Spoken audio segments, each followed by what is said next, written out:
अस्सलाम वालेकुम स्टूडेंट्स। अल्लाह ताला की बबरकत नाम से शुरू जो बहुत मेहरबान हायत रहम करने वाला है।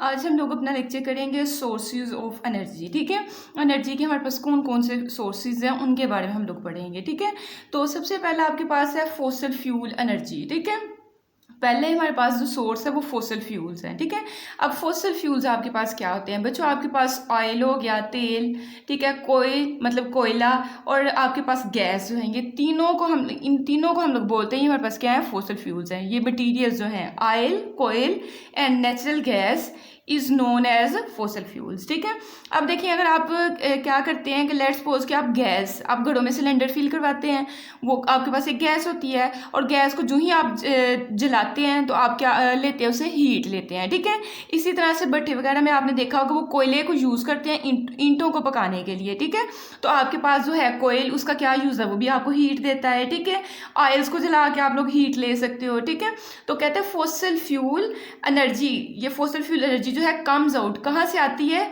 फ्रॉम बर्निंग, जलाने से, oil, coal and natural gas. कहते हैं फॉसिल फ्यूल एनर्जी हम हासिल करते हैं तेल को, गैस को और कोयले को जला के। ठीक है, और ये जो मटेरियल्स है ना, oil, coal and natural gas, कहते हैं these materials are known as fossil fuels. अगर आपको फॉसिल फ्यूल की डेफिनेशन आएगी तो आप कहेंगे oil, coal and natural gas are known as fossil fuels. ये तीनों मटेरियल्स जो हैं ये हमारे पास फॉसिल फ्यूल्स हैं। ठीक है, अब कहते हैं दी burning of these fuels, in fossil fuels को, तेल को, कोयले को और गैस को जला के क्या करते हैं, gives out heat which is use to generate. अब देखिएगा आपने हर एक में जो है काम क्या करना है, सबसे पहले आपने कोई ना कोई फॉसिल फ्यूल यूज़ करना है, ऑयल, तेल या गैस। ठीक है, अगर मैं आपको एक सिंपल सी एग्जांपल दूं, घर में अगर आप एक सिलेंडर के ऊपर देगची में पानी गर्म करने के लिए रखते हैं, ठीक है, तो आपके पास वाटर को जब आप हीट देते रहते हैं तो वाटर आपका बॉयल होना शुरू हो जाता है। ठीक है, ऊपर अगर आपने ढक्कन दिया हुआ है तो बॉयल होने के बाद जो है स्टीम बनना शुरू हो जाती है, और आप देखेंगे आपका देगची का ढक्कन जो है वो थोड़ा थोड़ा मोशन करेगा। ठीक है,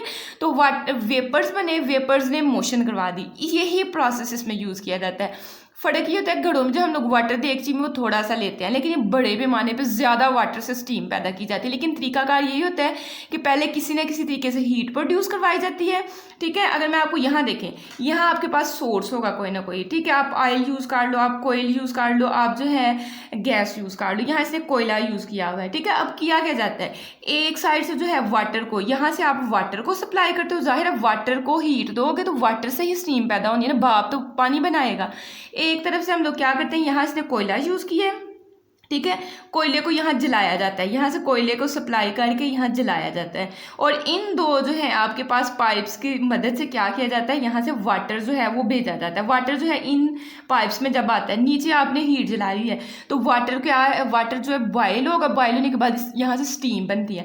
अब इस स्टीम ने यहाँ से जो है, ये आपके पास स्टीम लाइन जिनको बोला जाता है, यहाँ से स्टीम पास होती है। अब स्टीम पास होकर इस पोर्शन में आती है, यहाँ टरबाइन लगी होती है, टरबाइन चलती हैं। ठीक है, अब जैसे मैं कह रही हूँ कि जो वाटर के वेपर्स हैं या वाटर जो स्टीम पैदा होती है वो देगची के जो ढक्कन को मोशन करवा रही होती है, तो इसी तरह से यहाँ बहुत ज़्यादा स्टीम प्रोड्यूस करवाई जाती है, और ये स्टीम क्या करती है, टरबाइंस को चलाती है। ठीक है, अब ये टरबाइंस जब चलेंगी तो इसके साथ एक जनरेटर कनेक्ट किया जाता है। जनरेटर की आपने पढ़ी हुई है, इनकी क्वाइल्स होती है, क्वाइल्स असल में घूमना शुरू हो जाती है। जब क्वाइल घूमना शुरू हो जाती है तो वहाँ इलेक्ट्रिसिटी प्रोड्यूस हो जाती है।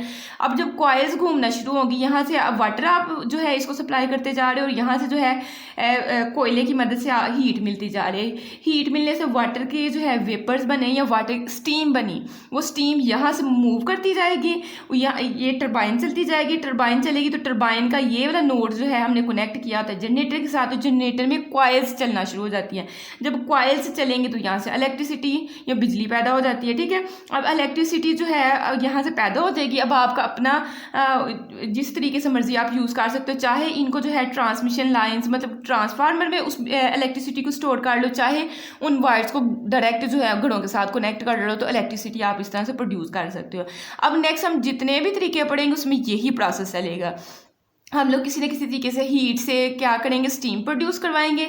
स्टीम हमेशा जो है टरबाइंस को चलाएगी, टरबाइंस के साथ जनरेटर लगा होगा, जनरेटर की कॉइल्स मूव करेंगी, कॉइल्स जहाँ मूव कर जाएँ, प्राइमरी या सेकेंडरी कॉइल्स आपने जनरेटर की अगर कंप्लीट वर्किंग पड़ी हुई है तो प्राइमरी और सेकेंडरी कॉइल्स के मूव करने से आपके पास इलेक्ट्रिसिटी को फिर आप ट्रांसफार्मर में भेज देते हो या इनके साथ वायर्स कनेक्ट करके घरों तक बिजली भेज देते हो। ठीक है, ये आपका अपना वो होता है। देखिए नेक्स्ट हमारे पास है हाइड्रो इलेक्ट्रिक जनरेशन। बच्चों हाइड्रो मतलब वाटर, इलेक्ट्रिक मतलब इलेक्ट्रिसिटी पैदा करना, जनरेशन इलेक्ट्रिक का मतलब होता है इलेक्ट्रिसिटी और जनरेशन मतलब कि पैदा करना, जनरेट करना।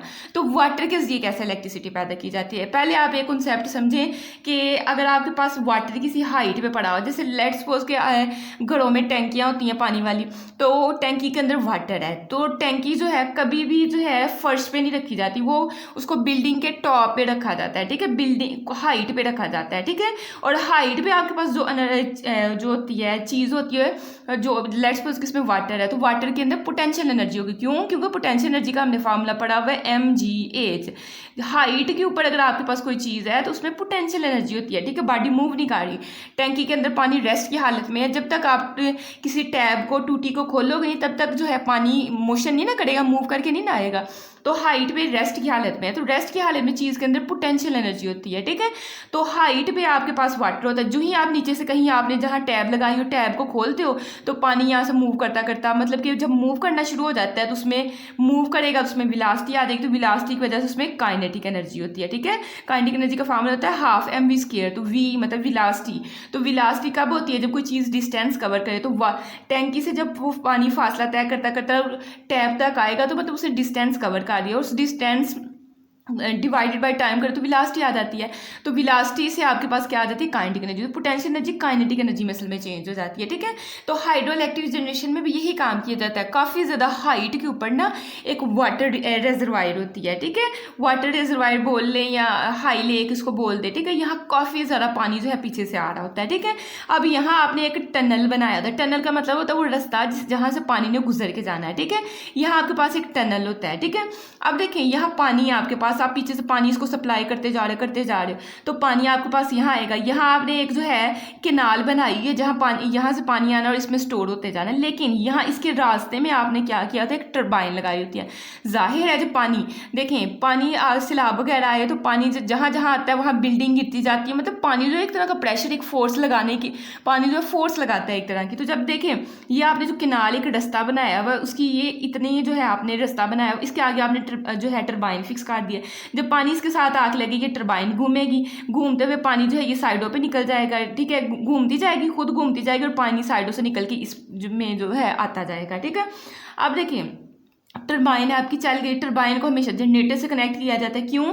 जैसे यहाँ देखिए टरबाइन को जनरेटर के साथ, जनरेटर के अंदर कॉइल्स होती हैं ना, तो ये जनरेटर, इसके अंदर कॉइल्स है, कॉइल्स में घूमना शुरू हो जाना, यहाँ इलेक्ट्रिसिटी पैदा हो जाएगी। अब इलेक्ट्रिसिटी को आप यहाँ आपने ट्रांसफार्मर लगाया होता है, तो आप क्या करते हो? ट्रांसफार्मर में इस इलेक्ट्रिसिटी को सेव करते जाते हो। ये देखिए ट्रांसफार्मर की उसने शेप बनाई हुई है। ठीक है, यहाँ आपके पास जो है यहाँ ट्रांसफार्मर होता है, ट्रांसफार्मर जो है वायर्स के जरिए से इलेक्ट्रिसिटी को अपने अंदर जो है वो क्या कर लेता है? स्टोर करता जाता है और हमारे घरों तक जो है बिजली आती है। ठीक है, तो सबसे पहले हाइड्रो इलेक्ट्रिक जनरेटर क्या होता है? अगर आपको डेफिनेशन आ जाए तो डेफिनेशन आप लिखेंगे कि hydro electric generation is the electricity generated. Hydro electric generation से क्या करते हो? बिजली पैदा करते हो या इलेक्ट्रिसिटी पैदा करते हो from the power of falling water. लेकिन किस तरीके से? हमेशा आपके पास वाटर जो होता है उसको हाइट पे रखा जाता है। ये देखिए ये आपके पास वाटर ऊपर है और आपने यहाँ नीचे फेंकना है, तो ये इनकी हाइट्स का, ये काफ़ी ज़्यादा हाइट के ऊपर पानी को हम लोग पानी इसके अंदर डालते जाते हैं, ये नीचे गिरता है। जाहिर इसकी पोटेंशियल एनर्जी काइनेटिक एनर्जी में चेंज हो जाती है। काइनेटिक एनर्जी की वजह से जो है जब ये पार्टिकल्स मूव करते हुए आएंगे तो इसको मूव करवा देते हैं। ठीक है, तो कहते हैं falling water. Hydro electric generation में काफ़ी बुलंदी से पानी को नीचे गिराया जाता है। ठीक है, जब नीचे गिराएगा तो जाहिर है जब वाटर आके नीचे गिरेगा तो इस पर फोर्स लगाएगा तो जो आपके पास है घूमना शुरू हो जाएगी टरबाइन घूमेगी तो जनरेटर की कॉइल्स घूमेंगी, जनरेटर की कॉइल्स घूम गई तो उसका मतलब इलेक्ट्रिसिटी प्रोड्यूस हो जाती है। नेक्स्ट कहते हैं water in a high lake or reservoir. कहते हैं हाई लेक या ये जो आपके पास लेक है ये आपके पास हाई पोजीशन पे होती है या ऊंचाई पे होती है, तो इसके अंदर कौन सी एनर्जी होती है? ग्रेविटेशनल पोटेंशियल एनर्जी होती है। ठीक है, पोटेंशियल एनर्जी इसमें होती है।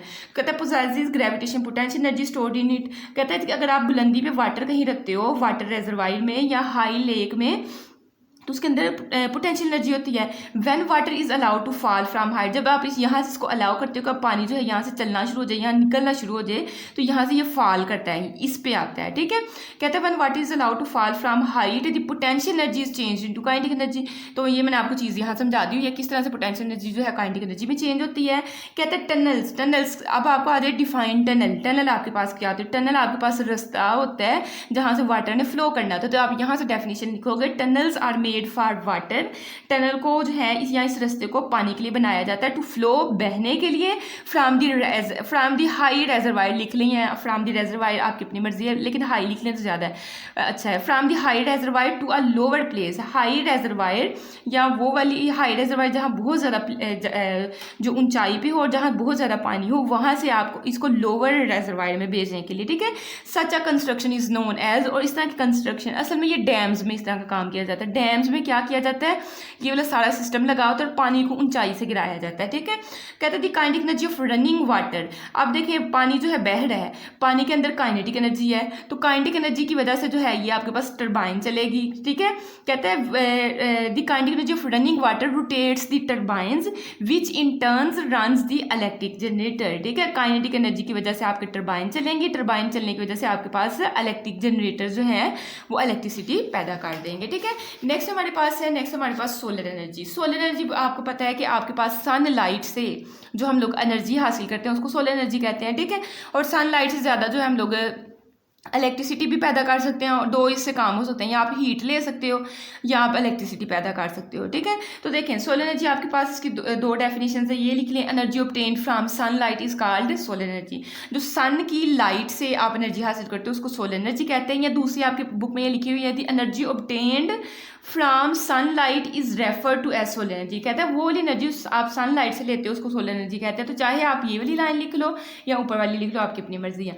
अब सोलर एनर्जी का सबसे अच्छा और सबसे सस्ता तरीका क्या है कि वो सन से आप ले लें, ठीक है। Sun is the biggest source of energy, और कहता है solar energy can be use in two ways. Solar energy का आप दो तरीकों से, या तो आप उससे हीट हासिल कर सकते हो, देखिए ना हमें सर्दियों में हीटर्स वगैरह जलाने होते हैं उसके लिए, या कुछ सिस्टम्स हैं जहाँ हमें हीट ज़रूरत होती है, या जैसे हमने अभी पीछे दो पढ़े हैं तो आप देखें ना हीट के ज़रिए ही आपके पास इलेक्ट्रिसिटी पैदा होती है। तो सोलर एनर्जी से आप हीट पैदा करोगे या इलेक्ट्रिसिटी पैदा करोगे। तो अगर आपसे पूछा जाए कि सोलर एनर्जी को किन तरीकों से इस्तेमाल किया जा सकता है शॉर्ट क्वेश्चन के तौर पे, तो आप यहाँ से दो तरीके बताओगे। It can be use for heating system और can be converted to electricity. इसको या तो हीटिंग सिस्टम के लिए या हीट पैदा करने के लिए इस्तेमाल कर सकते हैं, या इलेक्ट्रिसिटी पैदा करने के लिए इस्तेमाल कर सकते हैं। अब इन दोनों तरीकों को उसने अलग-अलग एक्सप्लेन किया। पहला तरीका आपका यहाँ से स्टार्ट होता है, यहाँ से लेकर उसको यहाँ तक एक्सप्लेन कर रहा है, फर्स्ट वाला मेथड, और सेकंड वाला मेथड यहाँ से लेके यहाँ तक है, ठीक है। तो हम अलग-अलग से पढ़ते हैं। सबसे पहले कहते हैं in one way solar panels. देखिए सोलर पैनल किसको कहते हैं? आपके पास फोटो सेल्स होते हैं, ये आपके पास ये इस तरह के अब आम जो है घरों में ये सोलर पैनल्स यूज़ हो रहे हैं। असल में इन सोलर पैनल्स के अंदर फोटो सेल्स लगे होते हैं।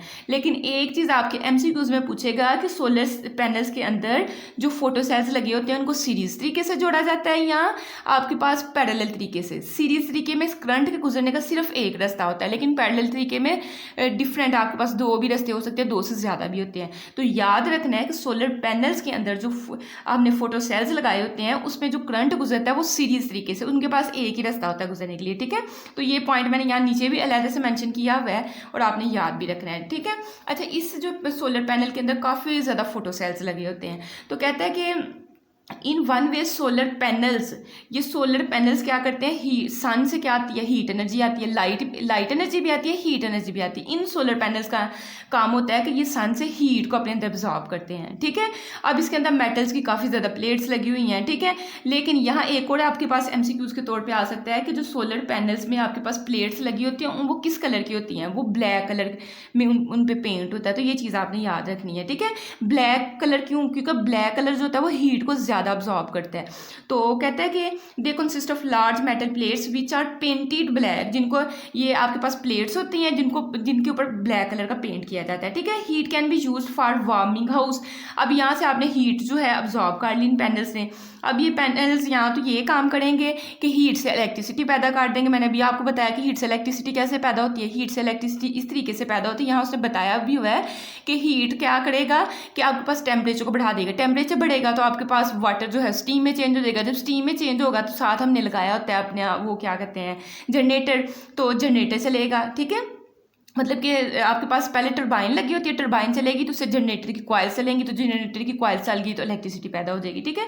तो ये वाला काम भी इसमें होता है। कहते हैं कि हीट जो आप इस सोलर पैनल्स में अब्जॉर्ब हो रही है वो उससे आप घड़ों को गर्म करते हैं या पानी को गर्म कर सकते हैं, या कुछ आपके हीटिंग सिस्टम होते हैं उनमें इस्तेमाल कर सकते हैं, जैसे आपके घड़ों में गीजर वगैरह लगा होता है। तो कहते हैं if solar radiation is concentrated to a small surface area by using large reflectors और लेंसेज।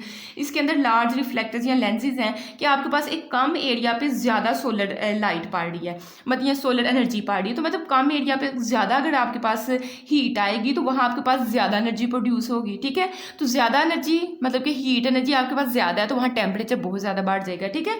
तो कहता है अगर किसी एरिया पे कहीं पे मतलब कि सन की लाइट ज़्यादा आती है तो वहाँ टेम्परेचर हाई हो जाता है। अगर हाई टेम्परेचर हो गया तो वहाँ आप वाटर को बॉयल करवाते हो, वाटर को बॉयल करवाओगे वहाँ स्टीम पैदा हो जाएगी, स्टीम पैदा हो जाएगी तो आपके पास उसके साथ टरबाइन, जाहिर हमने हर सिस्टम को बनाया होता है उसका एक अगर हम मशीनरी बनाते हैं तो उसमें हर चीज़ हमने फिट की होती है, तो उसके साथ टरबाइन लगी होती है, टरबाइन चल जाएगी।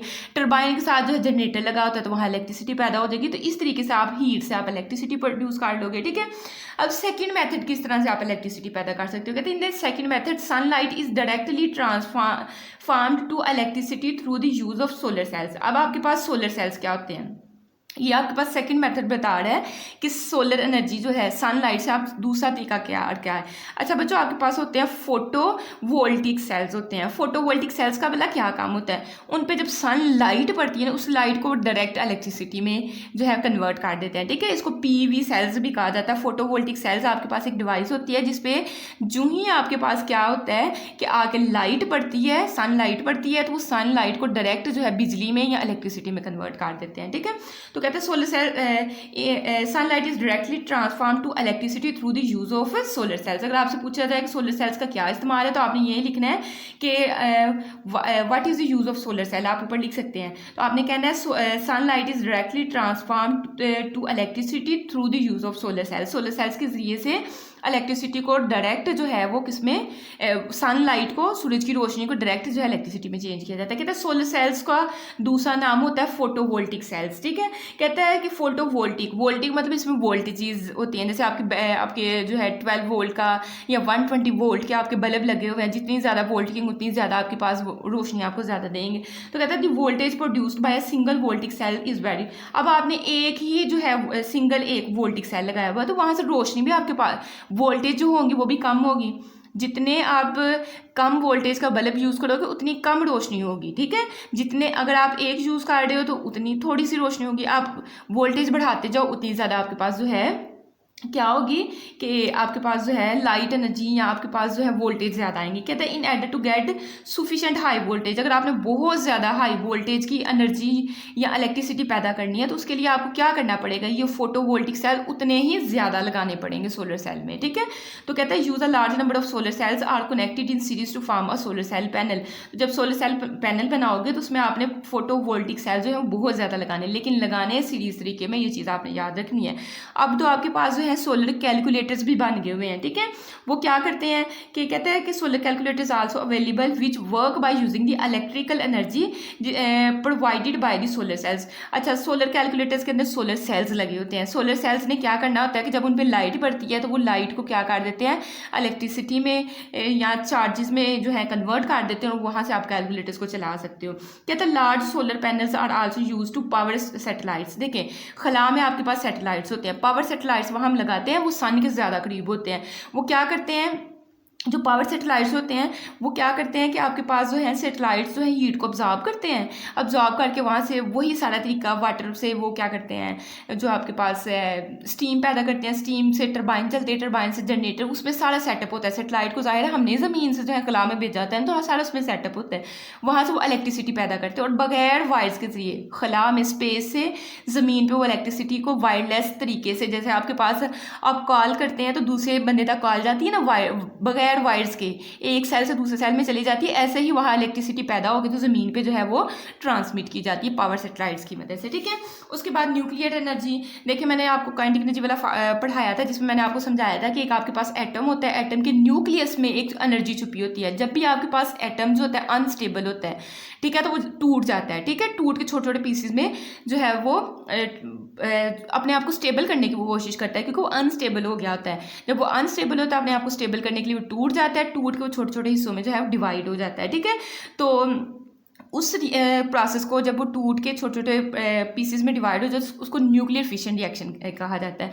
और इसमें जो है ये आपके पास जब न्यूक्लियर फिशन रिएक्शन होता है तो जो आपके पास क्या कहते हैं जो आपके पास न्यूक्लियर फ्यूल्स होते हैं, जैसे आपके पास यूरेनियम है, प्लूटोनियम है, ये हाई एनर्जी वाले होते हैं, तो यहाँ से हीट प्रोड्यूस की जाती है। उस हीट को इस्तेमाल करके तो इलेक्ट्रिसिटी पैदा की जाती है। पाकिस्तान में कराची में चश्मा है, दो आपके पास कराची और चश्मा में जो है न्यूक्लियर तरीके से हम लोग एनर्जी हासिल करते हैं, ठीक है। तो कहता है कि ये क्या करते हैं, देखिए nuclear energy is release in the form of heat, nuclear energy जो है वहाँ से हीट पैदा की कहता है कि न्यूक्लियर एनर्जी जो है रिलीज होती है हीट की फॉर्म में। When an atomic nucleus break, जब आपके पास एटम का न्यूक्लियस टूटता है तो वहाँ से हीट प्रोड्यूस होती है। न्यूक्लियर पावर स्टेशन, हमारे पास न्यूक्लियर पावर स्टेशन मौजूद हैं, make use of nuclear fuels in nuclear fuels. जाहिर जब न्यूक्लियस टूटेगा तो वहाँ से न्यूक्लियर फ्यूल्स आपके पास जैसे यूरेनियम है, प्लूटोनियम है, इनको इस्तेमाल किया जाता है। दीज मटीरियल्स रिलीज, क्योंकि ये वाले मटीरियल्स में बहुत ज़्यादा मिकदार में एनर्जी को रिलीज़ करते हैं, ठीक है। कहते हैं these material release huge amount of energy as the nuclei of these atoms, इन एटम्स के न्यूक्लियस जो ही टूटते हैं तो ये लार्ज अमाउंट में जो एनर्जी को रिलीज करते हैं। और ये जब ये प्रोसेस हो रहा था तो इस प्रोसेस को न्यूक्लियर फिशन का रिएक्शन कहते हैं। कहते हैं the process is done in a nuclear reactor, heat produced by the fuel, in fuels uranium या प्लूटोनियम से जो हीट प्रोड्यूस होती है वहाँ से स्टीम पैदा होती है, स्टीम से टरबाइन चलती है, टरबाइन से आपके पास जनरेटर चल जाते हैं। अब आपसे पूछा जाएगा कि पाकिस्तान में जो है जो न्यूक्लियर पावर स्टेशन कहाँ कहाँ पे हैं, तो आप बताएंगे कराची में, ये चश्मा आपके पास दूसरा है तो यहाँ मौजूद है, ठीक है। उसके बाद आपके पास है जियो थर्मल एनर्जी। जियो का मतलब होता है ज़मीन, थर्मल का मतलब होता है हीट। तो ज़मीन से हीट, अगर ज़मीन किसी तरीके से ज़मीन से हीट आ जाए तो हीट के ऊपर अगर हम लोग वाटर उसको सप्लाई करें तो वाटर से स्टीम बन के तो टरबाइन और जनरेटर चल जाएंगे तो इलेक्ट्रिसिटी प्रोड्यूस हो जाती है। इसमें मतलब क्या किया जाता है, ज़मीन का कुछ हिस्सा इतना ज़्यादा गर्म, अक्सर आप कोई बाहर हमारे रिलेटिव्स में हो, कुछ ममालिक में इतनी ज़्यादा हीट होती है कि वो कहते हैं कि हम लोग पानी बाहर रखें तो पानी उबलना शुरू हो जाता है, तो वहाँ AC बहुत यूज़ किए जाते हैं।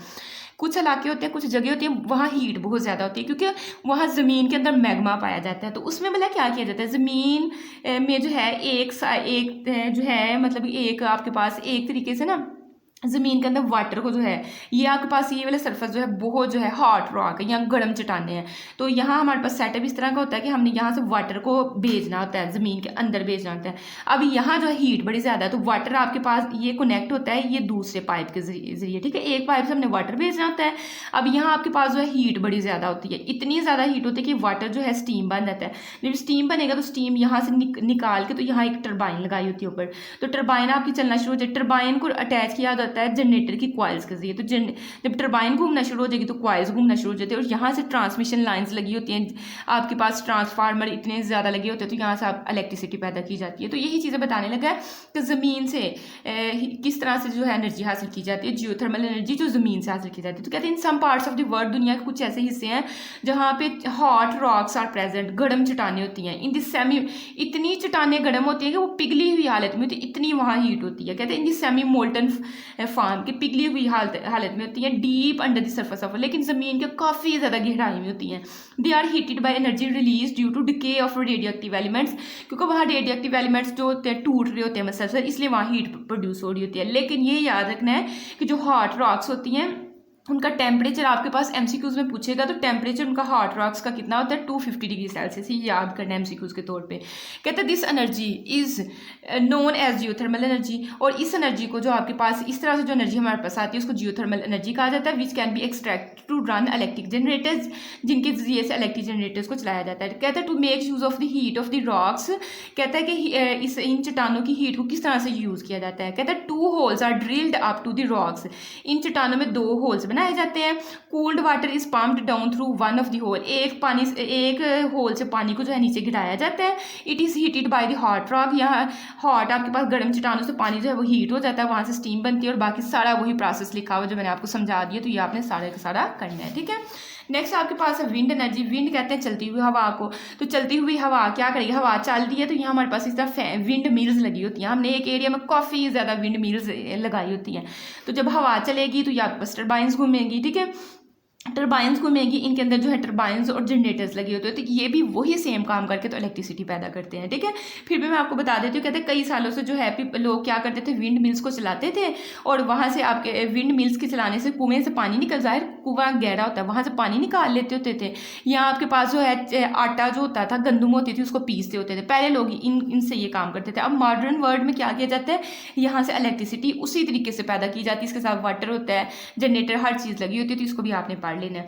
फिर एनर्जी फ्रॉम टाइड्स, टाइड्स बोला जाता है मद्दो जज़र में। आपने कहीं आप समुद्र वगैरह के किनारे पे जाएं तो वो लहरें आ रही होती हैं, कभी पानी ऊपर उठ रहा होता है और कभी वापस से आ रहा होता है। तो अगर पानी आपके पास ऊपर उठे तो उसको बोलते हैं मद, और जब पानी आपके पास नीचे को जाता है तो उसको बोलते हैं मद्दो जज़र। तो मद्दो जज़र में भी यही तरीका इस्तेमाल किया जाता है। कहते हैं the gravitational force for the moon gives rise to the tides in the seas. अब पानी जो ऊपर नीचे क्यों हो रहता है, क्योंकि मून जो है आपके पास, मून और ज़मीन के दरमियान जो ग्रेविटी की फोर्स होती है, वो ग्रेविटी की फोर्स क्या करती है, वाटर को कभी हीट कर रही होती है, तो आपका वाटर जो ऊपर को या कभी नीचे को हो रहा होता है। तो कहते हैं दी टाइड जो ये मद्दो जज़र होता है, कभी पानी ऊपर या नीचे जाना, the water level near the sea shore twist a day. तो कहता है कि दरिया के या समुद्र के किनारे में पानी जो है 2 दफ़ा इस तरह से आता है। The rise and fall of water can be utilize to run turbine, जो आपके पास कभी पानी आ रहा था कभी जा रहा था, जब पानी आएगा तो उसमें जो है वो फोर्स लगाएगा, तो वहाँ टर्बाइन लगा दी जाती है, टर्बाइन आपकी घूमती है, टर्बाइन से जनरेटर, जनरेटर से आपके पास इलेक्ट्रिसिटी पैदा हो जाती है, ठीक है।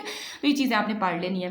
फिर कहते हैं energy from waves in the sea. आपके पास एक साल्टर्स प्रोफेसर साल्टर था, उसने ना इस तरह की एक आपके पास डिवाइस आपको दी थी, जिसको वाटर के ऊपर ना तैराया जाता है, जैसे कश्ती तैरती है इस तरह से ये तैरती है। इसका एक हिस्सा होता है जिसको बोलते हैं डक फ्लोर्स, और दूसरा होता है बैलेंस। इसको बैलेंस करने के लिए कि डूब भी ना जाए, ये हिस्सा इसको बैलेंस करता है कि ऊपर तैरती रहे, ठीक है। डक फ्लोर्स के अंदर आपके पास जो है टर्बाइंस और जनरेटर्स लगाए जाते हैं, जब पानी आके इस पर प्रेशर लगाता है तो यहाँ से भी इलेक्ट्रिसिटी आपके पास पैदा होती है। तो ये भी चीज़ें आपने पढ़ लेनी है। उसके बाद बायोफ्यूल्स। बायोफ्यूल्स आपके पास कौन से हैं बच्चों, देखें आपके पास बायोमास, आपके पास जो है जितने भी आपके पास अगर हम लोग देखें ना प्लांट्स की लकड़ी जो है वहाँ, और मतलब कि जितनी आपकी वेस्ट प्रोडक्ट्स हैं, जो गली सड़ी आपकी चीज़ें हैं, उनके पत्ते जो हैं वो सूख जाते हैं, उससे भी आप देखें पत्ते सूख जाएं तो वहाँ से आप जो है हीट प्रोड्यूस, उसको जला के हीट प्रोड्यूस कर सकते हो। फिर आपके पास एनिमल्स का जो है डंक होता है, गोबर वगैरह होता है। इसके अलावा जब आपने देखा होगा, अक्सर आप शॉर्ट्स में देखते हैं कि पानी को किस तरह से क्लेरिफाई किया जाए, गंदे पानी को किस तरह से साफ़ किया जाता है, उनका सीवेज जो होता है, ये सारी चीज़ें आपके बायोमास होती है। कहते हैं बायोफ्यूल एनर्जी क्या होती है, it is that energy which is obtained from biomass. तो बायोफ्यूल एनर्जी कौन सी होती है, जो बायोमास से हासिल की जाती है। तो आपको ये शॉर्ट क्वेश्चन में आ जाए तो आप ये डेफिनेशन लिखेंगे। और अगर आपको बायोमास की डेफिनेशन पूछी जाए तो आपने कहना बायोमास जो होता है कंसिस्ट होता है ऑर्गेनिक मटेरियल, जैसे आपके पास प्लांट्स हैं उनकी चीज़ें, प्लांट्स के पत्ते हो गए, लकड़ी हो गई, ये वाली सारी चीज़ें। फिर फूड्स के जो फूड्स हम वेस्ट कर देते हैं, फिर एनिमल्स डंग, जानवरों का जो है वो गोबर वगैरह होता है। फिर सीवेज मैंने आपको बता दी, इसकी नेक्स्ट इसने डेफिनेशन भी लिखी है। सीवेज क्या होता है, जो गंदे पानी को साफ़ किया जाता है, वो जो साफ़ पानी तो साफ़ हो जाता है और जो गंदा मटीरियल आपके पास बचता है वो बायोमास आपके तौर पर, ठीक है। तो कहते हैं सीवेज क्या होता है, सीवेज इज़ दैट डर्ट, वो वाली गंदगी होती है विच इज़ लेफ्ट, जो बच जाती है over after staining dirty water, गंदे पानी को साफ करने के बाद जो गंदगी बच जाती है उसको सीवेज बोलते हैं। कहते हैं the material can itself be use as fuel, उस मटेरियल को आप हीट के तौर पे, फ्यूल के तौर पे इस्तेमाल कर सकते हैं। इसमें 2 तरीके होते हैं, एक होता है डायरेक्ट कंबशन। अच्छा, डायरेक्ट कंबशन में आप लोग भला क्या करते हो, इसे डायरेक्ट जो है आप स्टीम प्रोड्यूस करवा लेते हो। देखिए ये उसने बताया कहता है direct combustion is a method. अगर आपसे पूछा जाए डायरेक्ट कंबशन मेथड क्या है तो आप यहाँ से लिखेंगे is a method in which biomass commonly known as solid waste. Biomass आपके पास चाहे आपके पास जो है प्लांट्स वेस्ट है, फूड है, एनिमल्स डंग या सीवेज कुछ भी है।